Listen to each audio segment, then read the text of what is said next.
Assalamualaikum warahmatullahi wabarakatuh. Baik, kita coba bahas soal STAN 2017. Ini soal TPA ya, tes potensi akademik. Oke, langsung saja. Jika X1 dan X2 adalah akar-akar persamaan X kuadrat dikurang 3X tambah 7 sama dengan 0, maka nilai dari X1 kuadrat ditambah X2 kuadrat ditambah 3x1 x2 adalah berapa? Nah, untuk mencari nilai ini, nah tentu kita cari dulu yang pertama adalah x1 tambah x2. Nah, ini masih ingat x1 tambah x2 rumusnya apa? Ada yang tahu? Ya, x1 tambah x2 itu rumusnya adalah min b per a. Nah, ini adalah rumus ya, dimana A itu adalah koefisien X kuadrat, B itu koefisien X, C konstanta. Nah, maka min B per A nya itu sama dengan apa? Berarti min dari B, di sini B nya berapa? B nya itu adalah min 3. Nah, min 3 ya.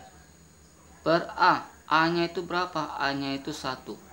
Oke, maka ini hasilnya sama dengan apa? Min ketemu min jadi plus, jadi 3 dibagi 1 adalah 3 ya. Nah, ini X1 tambah X2. Kalau misalkan X1 dikali X2, nah masih ingat rumusnya? Ya, X1 kali X2 itu rumusnya adalah C per A ya, C per A. Nah, di sini nilai C nya berapa? C nya adalah 7.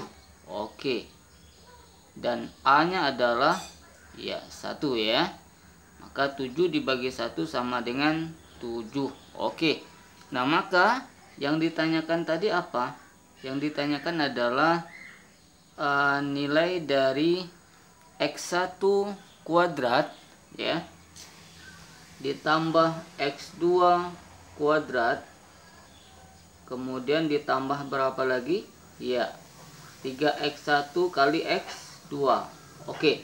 Untuk menentukan nilai ini caranya gini saja.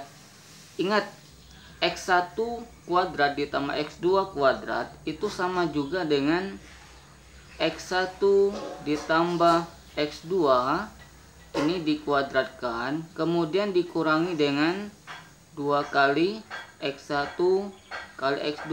Nah, ini adalah senilai ya dengan ini X1 kuadrat ditambah X2 kuadrat, ini sama.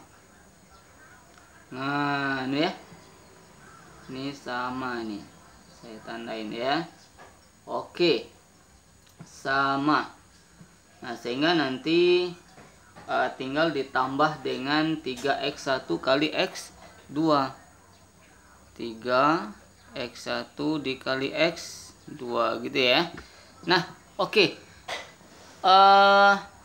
Nilai dari X1 tambah X2 tadi berapa? Itu adalah 3. Nah, ini berarti 3 dikuadratkan gitu ya. Terus apa lagi? Nah, ini kan kalau kita jumlahkan, ini berapa jumlahnya? Ya, min 2x1 x2 ditambah 3x1 x2 itu sama dengan ya tinggal x1 x2 gitu ya. Tinggal 1. Oke, plus ya. Nah, itu berarti nanti ditambah dengan X1 dikali X2. Tadi X1 kali X2 berapa? 7. Nah, ini ya. Maka hasil akhirnya berapa? 3 kuadrat itu adalah 9. 9 ditambah 7 itu adalah berapa? Iya, 16 ya. Oke, berarti jawabannya 16 ya. Ada pilihannya? Ya, pilihannya adalah yang C ya. Oke. Ya, oke, sekian dulu adik-adik untuk soal kali ini. Terima kasih. Assalamualaikum warahmatullahi wabarakatuh.